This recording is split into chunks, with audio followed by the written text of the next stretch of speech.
pride. And I refer to it almost everywhere I go, is that's a big distinction in my race. We have a newly run congressional district. Leroy, you know this well. The heart of this district is in San Joaquin County, in places like Stockton.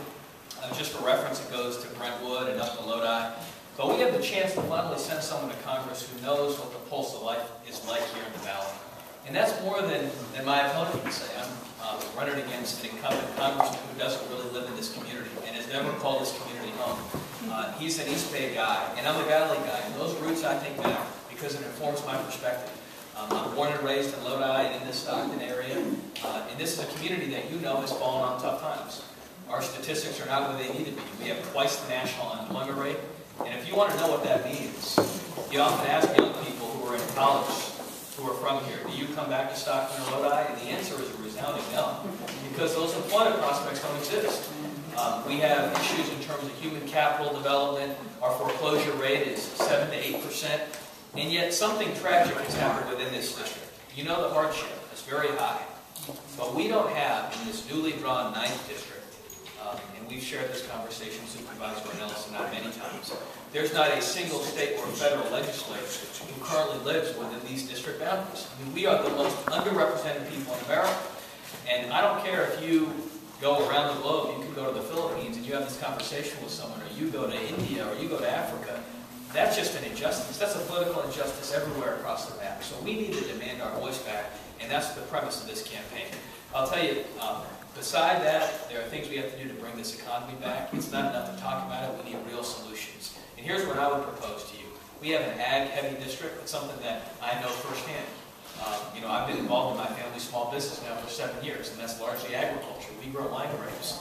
We have to be in a position to export our products all over the world. That's something I believe in. In fact, for every $1 billion in agriculture exports, we get 10,000 jobs in America. Those are new jobs that are high-paying jobs.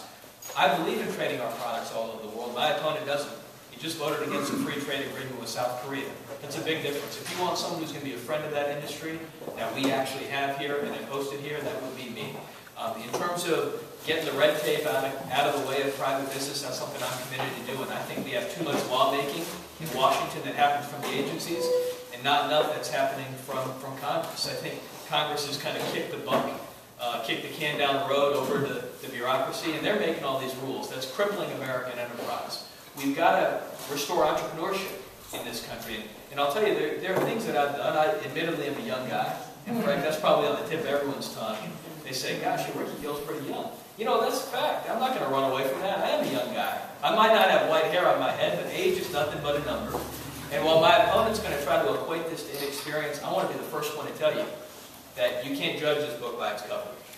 You know, I can't control how old I am. I can't do that. Guys, I'm turning 25 next year. What I can control is what I've done in those years.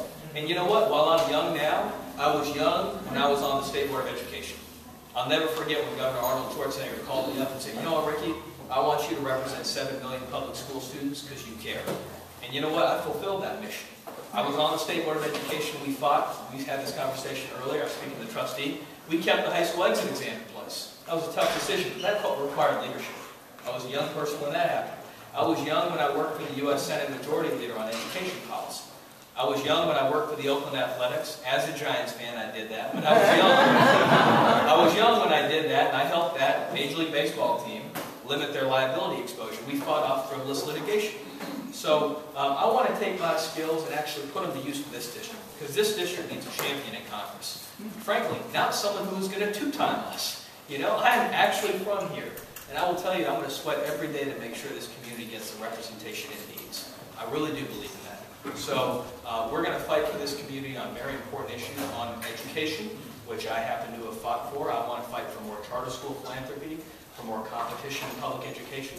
I volunteered my time for one of the most prolific charter school networks in America, but a lot of those charter networks do not operate here in this county, in this valley. I want to bring them here.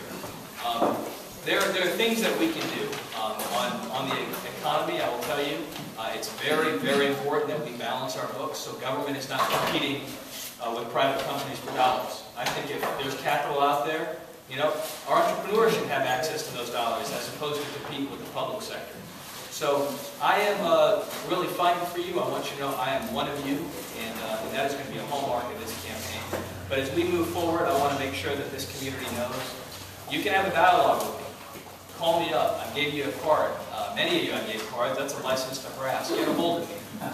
I want you to know that I'm going to have my ear to the ground in this campaign.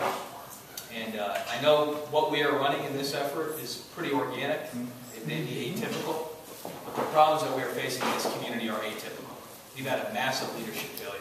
We have government that is picking winners and losers in the economy. That's not right. We need small business people like you to succeed.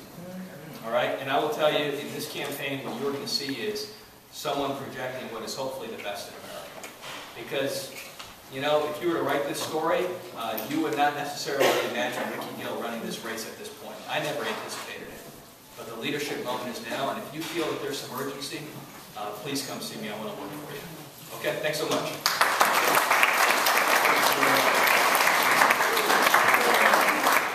All right. You sent me the best for the last one. We have the Honorable Judge Red Morgan come up here.